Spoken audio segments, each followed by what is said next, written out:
Hi students, I am Lahane sir. I welcome you to my channel. Today we are going to learn a moral story that is the wild boar and the fox. Before watching this video, I request you to subscribe my channel. Let's begin. तर सुरुवात करूया. तर आज आपण 1.3 हा पाठ शिकणार आहोत. तर पाठाचं नाव आहे, name of the lesson is the wild boar and the fox. In this story there are two characters. One wild boar, second a fox. या पाठामध्ये दोनच पात्र येतात. पहिलं पात्र वाइल्ड बोर, एक रानडुक्कर, आणि दुसरं पात्र एक कोल्हा.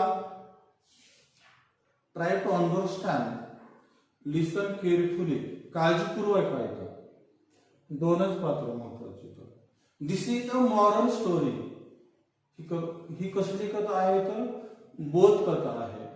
वन डे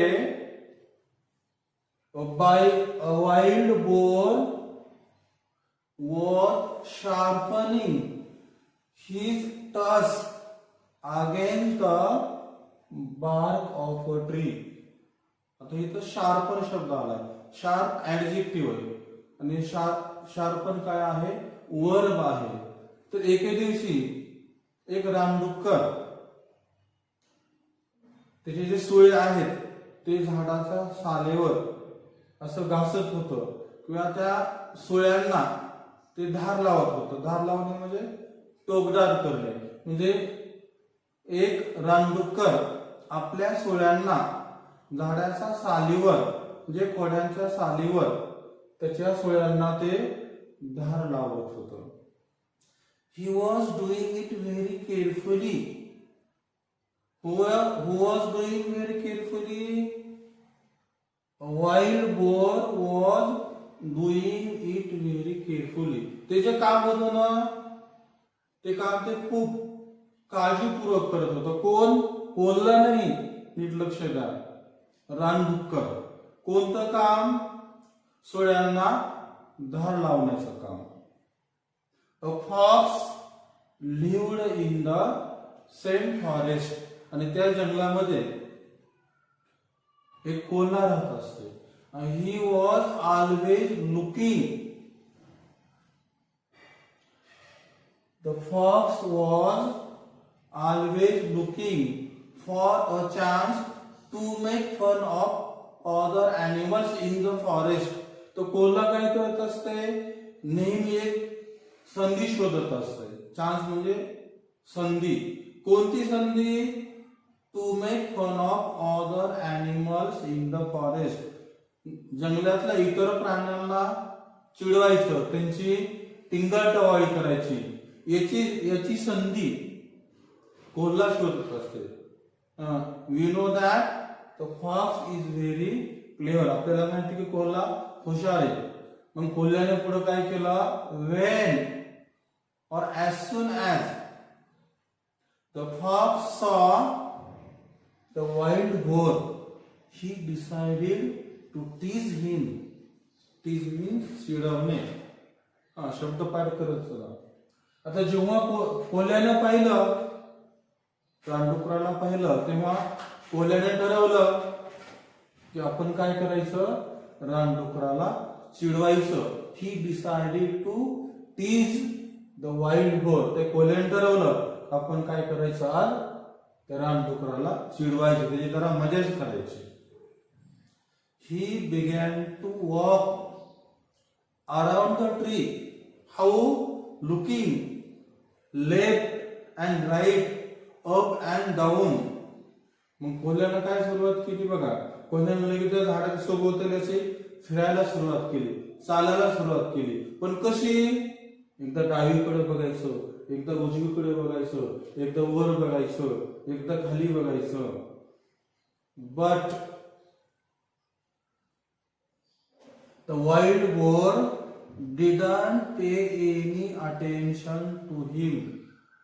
मात्र त्या रानडुकरानं कोल्ह्याकडं लक्ष दिलं नाही. The fox began to walk.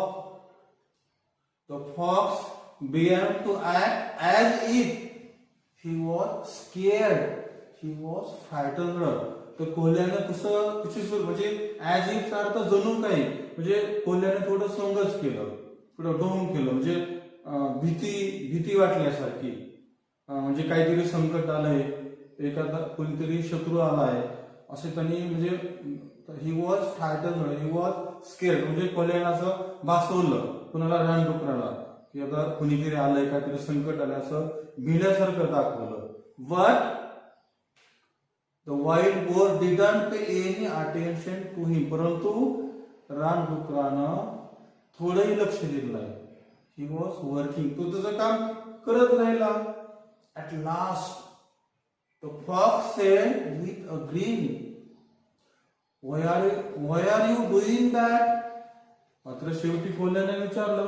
कोल्ह्याला काय करायचं होतं? मजा करायची होती, त्याची टिंगल करायची होती. मात्र रानडुकरानं लक्षच दिलं नाही. कोल्हा दात काढून काय म्हणतो? दात काढणे म्हणजे हसणे. कोल्ह्याने काय विचारलं बघा, कुणाला? बोरला काय विचारलं?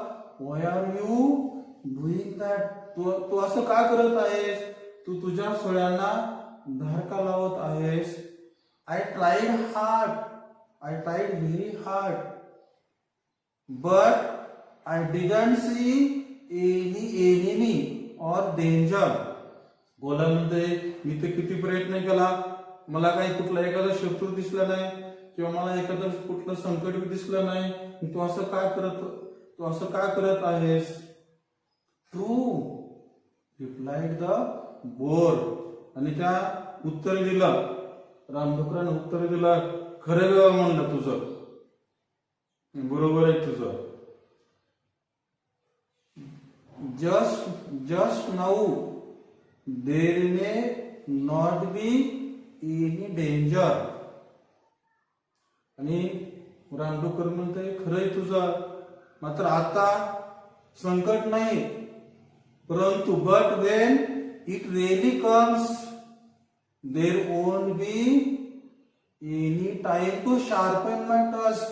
आता संकट नाही, परंतु जेव्हा खरोखर संकट येईल तेव्हा मला वेळ मिळणार नाही, माझ्या सोळ्यांना धार लावायला मला वेळ मिळणार नाही, म्हणून मी आता धार लावत आहे.